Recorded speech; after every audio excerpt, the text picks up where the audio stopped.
अगर इस देश में जातिवाद खत्म करना है तो पहले संविधान को खत्म कीजिए। नमस्कार, मैं पवन पेरियार और आप देख रहे हैं पीएल बहुजन आवाज टीवी। साथियों, दरअसल आपको बता दूं इस वक्त की सबसे बड़ी खबरें। जी हाँ साथियों, बने रहिए हमारे साथ बहुजन समाज की हर छोटी बड़ी खबर पाने के लिए। जैसा कि साथियों आपको बता दूं कि हिंदू धर्म खतरे में और रामायण पर चौपाई, जो पूज्य विप्र ज्ञान गुण हीना शूद्र न पूजे ज्ञान प्रवीणा, इस चौपाई पर कितना बवाल मचा हुआ है वो तो सबको आपको पता ही होगा। लेकिन इस बवाल में नया मोड़ आ गया है। नया मोड़ क्या है और किसने ये नया मोड़ लाया है, मैं आपको पूरी जानकारी दूंगा। बने रहिए हमारे साथ। साथियों, इसके चलते भीम आर्मी चीफ चंद्रशेखर आज़ाद की भी इसमें खबर शामिल है, वो भी मैं आपको बताऊंगा। बने रहिए हमारे साथ।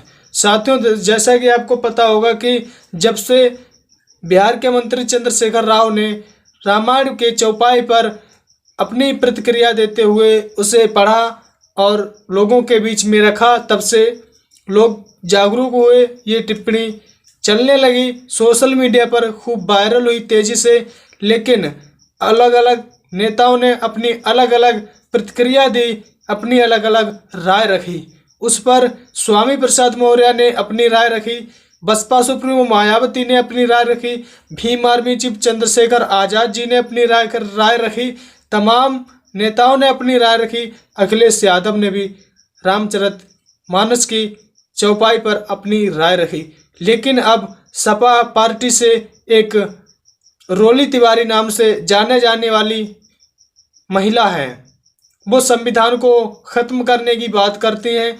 कहती हैं अगर भारत में जातिवाद खत्म करना है तो पहले संविधान को खत्म कीजिए। आगे वो स्वामी प्रसाद मौर्य पर टोल्ड कसती हैं और स्वामी प्रसाद मौर्य को क्या कुछ कहती हैं, मैं आपको पूरी जानकारी दूंगा। बने रहिए हमारे साथ। जैसा कि स्वामी प्रसाद मौर्य ने रामायण पर टिप्पणी करते हुए तो उन्हें परमहंस ने उन्हें घेरते हुए कहा था 21 लाख का इनाम दूंगा अगर कोई स्वामी प्रसाद मौर्य का सिर काटकर मुझको देगा।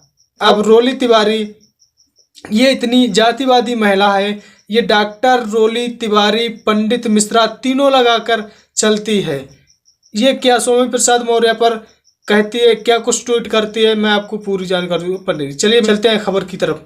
ये कहती, मैं अपनी पार्टी के महासचिव स्वामी प्रसाद मौर्य को रामचरितमानस की लाइव चर्चा करने के लिए मैं आमंत्रित करती हूँ। अगर मैं हार गई तो मैं राजनीति करना छोड़ दूंगी। लेकिन ऐसा ट्वीट करती है रोली तिवारी। जब स्वामी प्रसाद मौर्य की तरफ से कोई जवाब नहीं मिला तो ये आगे क्या ट्वीट करती है, ये आगे ट्वीट करती है, हे बनते जी, आप इतने कायर हैं जो एक सनातनी ब्राह्मणी महिला के साथ रामचरितमानस पर लाइव चर्चा करने के लिए उस चुनौती को स्वीकार नहीं कर पाए। आपने 2.5 चौपाई याद करके कब तक 85 और 15% को लड़ाते रहोगे। ये तो रोली तिवारी का बयान आया है। लेकिन ये संविधान को भी खत्म करने की बात करते हैं। जो ये आज बोलती हैं, इन्हें शायद ये नहीं पता है कि ये भूलने की भी आज़ादी बाबा साहब का लिखा हुआ संविधान देता है। चलिए, ये तो हुई रोली तिवारी की खबर। ये जब अखिलेश यादव आगरा में पहुंचे और उन पर मीडिया ने कुछ सवाल खड़े किए। सवाल क्या थे? सवाल रोली तिवारी के थे। रोली तिवारी के सवाल पर अखिलेश यादव क्या बोले? मीडिया ने पूछा, आपकी पार्टी से रोली तिवारी संविधान को खत्म करने की बात करती हैं। वहीं पर रोली तिवारी जी कहती हैं कि मेरा आदरणीय मुलायम सिंह जी से बहुत घनिष्ठ संबंध और रिश्ता था, वो मुझे अपनी बेटी के समान मानते थे। लेकिन मीडिया ने इस प्रकार की, अखिलेश यादव ने सीधे ये बोला, आप किसका नाम ले रहे हैं? इससे ये आंसर, इसका ये मतलब निकलता है कि अखिलेश यादव रोली तिवारी को शायद पहचानते भी नहीं हैं। ये खबर सपा पार्टी से व अखिलेश यादव से थी। अब चलते हैं भीम आर्मी चीफ चंद्रशेखर आज़ाद व आज़ाद समाज पार्टी से। जैसा कि साथियों आपको पता होगा कि मध्य प्रदेश के भोपाल जमूरी मैदान में कुछ मनुवादियों ने बहुजन समाज को जो आरक्षण मिला है उस पर धरना करके आरक्षण को खत्म करने की प्लानिंग बनाई थी। वो प्लानिंग उनकी नाकाम हुई।